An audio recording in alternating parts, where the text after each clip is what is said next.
तो दोस्तों अभी हाल ही में अभी आप देख रहे हो कि ट्रकों का जाम लग रहा है, स्कूल भी बंद हो रहे हैं, पेट्रोल पंप में लंबी लाइन लग रही है।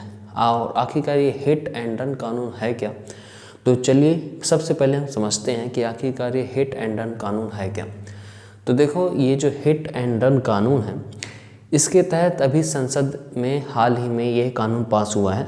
इसके तहत ये है कि अगर कोई भी ट्रक ड्राइवर अगर किसी भी व्यक्ति को कुचल कर चला जाता है, ठीक है, यानी कि लापरवाही से अगर किसी व्यक्ति को कुचल देता है, ठीक है ना, यानी कि उस व्यक्ति की मौत हो जाती है, तो इसे गैर इरादतन मौत कहा जाएगा, यानी गैर इरादतन हत्या नहीं कही जाएगी।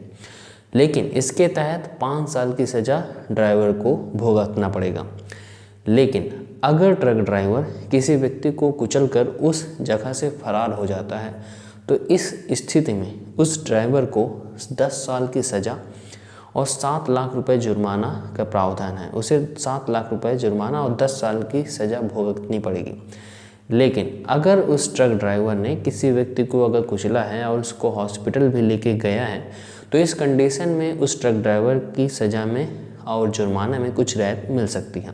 तो ये जो कानून थे वो अभी के हैं, लेकिन जो पहले के कानून क्या थे उनको भी समझ लेते हैं। तो धारा 279 के तहत लापरवाही से वाहन चलाना, धारा 304A के तहत लापरवाही से किसी की मौत, धारा 338 के तहत किसी भी व्यक्ति की जान जोखिम में डालना। अगर इसके तहत किसी भी व्यक्ति को कुछ भी होता है तो ड्राइवर को 2 साल तक की सज़ा का प्रावधान था, जिसमें ड्राइवर को बड़ी ही आसानी से जमानत मिल जाती थी। अब लेकिन नए कानून के अनुसार कोई भी ड्राइवर किसी भी व्यक्ति को किसी भी प्रकार से हानि पहुंचाता है, यानी कि अगर लापरवाही से अगर कुछ उसे हो जाता है या फिर लापरवाही से उसकी मौत हो जाती है, या तो किसी भी व्यक्ति की जान जोखिम में डालता है, तो उसे धारा 104A के तहत केस दर्ज उस पर किया जाएगा, जिसमें उसे 10 साल तक की सज़ा व 7 लाख रुपए जुर्माना भरना पड़ेगा।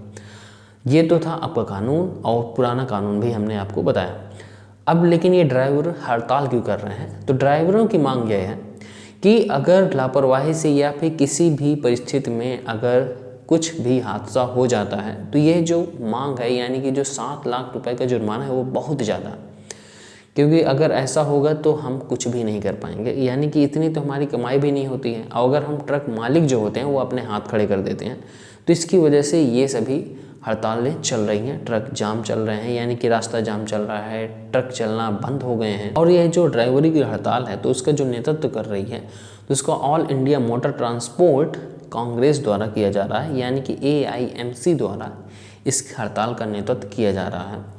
फिलहाल ये जो पेट्रोल पंप में जो लाइनें लग रही हैं, तो इसलिए लग रही हैं क्योंकि जो ट्रक चलना बंद हो जाएंगे, ट्रक ड्राइवर चलाएंगे नहीं, तो ये जो पेट्रोल डीजल की जो सप्लाई है वो बंद हो जाएगी, जिसकी वजह से पेट्रोल डीजल की कमी आ जाएगी। तो एक पैनिक हो गया है, यानी कि पब्लिक के बीच में एक पैनिक हो गया है, जिसकी वजह से डिमांड ज़्यादा बढ़ गई, यानी कि पेट्रोल डीजल की डिमांड अधिक होने की वजह से लोग पेट्रोल डीजल में अच्छी खासी लाइन लगा रहे हैं कि जल्दी से खरीद के रख लें, कहीं बंद ना हो जाए, कहीं कब तक मिले, जिसकी वजह से पैनिक की वजह से पेट्रोल पंप पे लंबी लाइनें लगना शुरू हो गई हैं। लेकिन आपके हिसाब से क्या ये जो कानून है, क्या वो सही है या नहीं है? तो आप हमें कमेंट में ज़रूर बताएं।